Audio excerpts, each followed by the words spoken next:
Assalamualaikum warahmatullahi wabarakatuh. Perkenalkan, saya Dina Oktaviani dari kelas PAIB 1 akan menjabarkan jawaban dari soal UAS mata kuliah Fikih Munakahat yang diampu oleh Bapak Syaifuddin. Yang pertama, apakah istri mempunyai hak rujuk? Jelaskan dengan dalil. Istri tidak mempunyai hak rujuk karena dalam syariat Islam yang mempunyai hak rujuk adalah yang mentalak atau seorang suami. Seperti yang tersirat dalam Quran surah At-Tolaq. Bismillahirrahmanirrahim.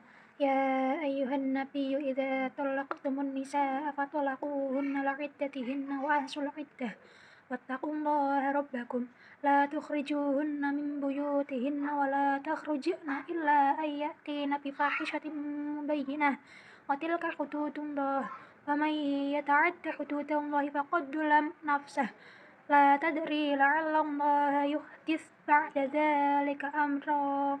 Yang kedua, apa hikmah disyariatkannya rujuk? Jelaskan dengan dalil. Diperbolehkannya rujuk seorang suami kepada istrinya yang ditalak merupakan salah satu nikmat Allah.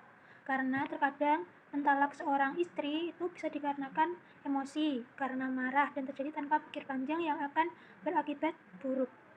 Apabila seorang laki-laki berpisah dengan istrinya, kemungkinan besar dirinya akan merasa rindu kepada seorang istrinya.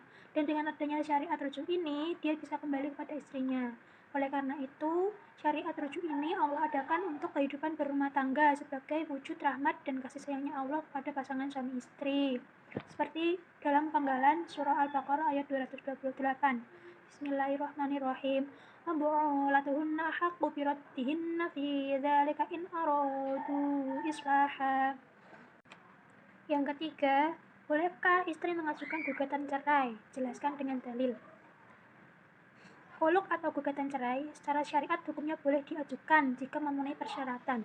Selain itu, dalam khuluk harus terjadi kesepakatan antara kedua belah pihak, baik itu suami maupun istri. Hal ini terutama yang berkaitan dengan nominal tebusan. Kesepakatan ini sekaligus menunjukkan bahwa dalam akad khuluk harus ada kerelaan dari pihak suami untuk menerima tebusan. Selain itu, harus ada kesanggupan dari pihak istri juga untuk membayar tebusan itu. Yang utama, nominal tebusan tidak boleh melebihi nominal mas kawin pada saat pernikahan. Seperti penggalan dalam surah Al-Baqarah ayat 229. Bismillahirrahmanirrahim. Wala yahillu lakum aw ta'khudhu mimma ataitumuhunna syai'an illa ay yakhafa illa yuqima hududallah. Yang artinya, dan tidak halal bagi kamu mengambil kembali sesuatu yang telah kamu berikan kepada mereka, kecuali keduanya atau suami dan istri khawatir jika tidak mampu menjalankan hukum-hukum Allah. Selanjutnya, jelaskan hukum suami yang tidak bekerja sedangkan istrinya justru yang bekerja. Allah Subhanahu wa Ta'ala telah memerintahkan seorang suami untuk menafkahi istrinya. Apabila suami tidak melakukan perbuatannya tersebut, maka sudah pasti hukumnya dosa. Terlebih lagi jika suami tidak bekerja dengan alasan malas. Ia tidak pernah mau berusaha dan mengandalkan kekayaan si istri. Bagaimanapun juga, seorang istri sudah melayani suaminya seperti memasak, mencuci baju, mengurus anak. Tindakan seperti itu tindakan tercela, seperti firman Allah dalam Quran surat An-Nisa. Bismillahirrahmanirrahim. Lirrijalu qawwamuna 'alan nisa'i bima faddalallahu ba'dahum 'ala ba'din wa bima anfaqu min amwalihim. Fassolihatu qanitatun hafidhatun lil ghaibi bima hafidallah. Wallati takhafuna nusyuzahunna fa'iduhunna wahjuruhunna fil madaji'i wadribuhunna. Yang kelima, bagaimana hukum suami yang mentalak istrinya dengan melalui WhatsApp? Imam Maliki, Imam Asy-Syafi'i, Imam Ibu Hanifah menetapkan bahwa tulisan dalam hal talak sama dengan ungkapan kinayah atau sindiran. Dalam arti, talak melalui tulisan hanya dihukumi jatuh manakala disertai niat. Sebaliknya, bila tidak disertai niat, talaknya tidak jatuh. Jika sudah disimpulkan bahwa tulisan talak setara dengan kinayah alias bukan ungkapan syarih, maka keadaan suami yang menuliskan talak tidak terlepas dari 3 keadaan. Yang pertama, menulis talak kemudian mengucapkannya. Yang kedua, menulis talak disertai dengan meniatinya. Dan yang ketiga, menulis talak disertai mengucapkan dan meniatinya.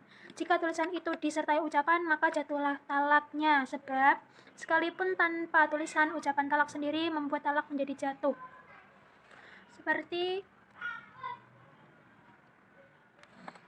hadis yang diriwayatkan oleh Imam Syafi'i dalam bukunya. Bismillahirrahmanirrahim.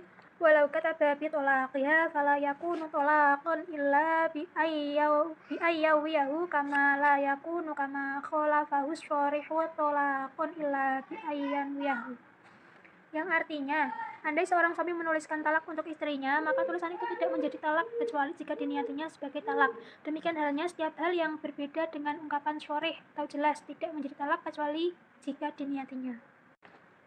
Yang keenam atau terakhir, bagaimana hukum suami yang mentalak istrinya dengan keadaan mabuk? Jelaskan dengan dalil.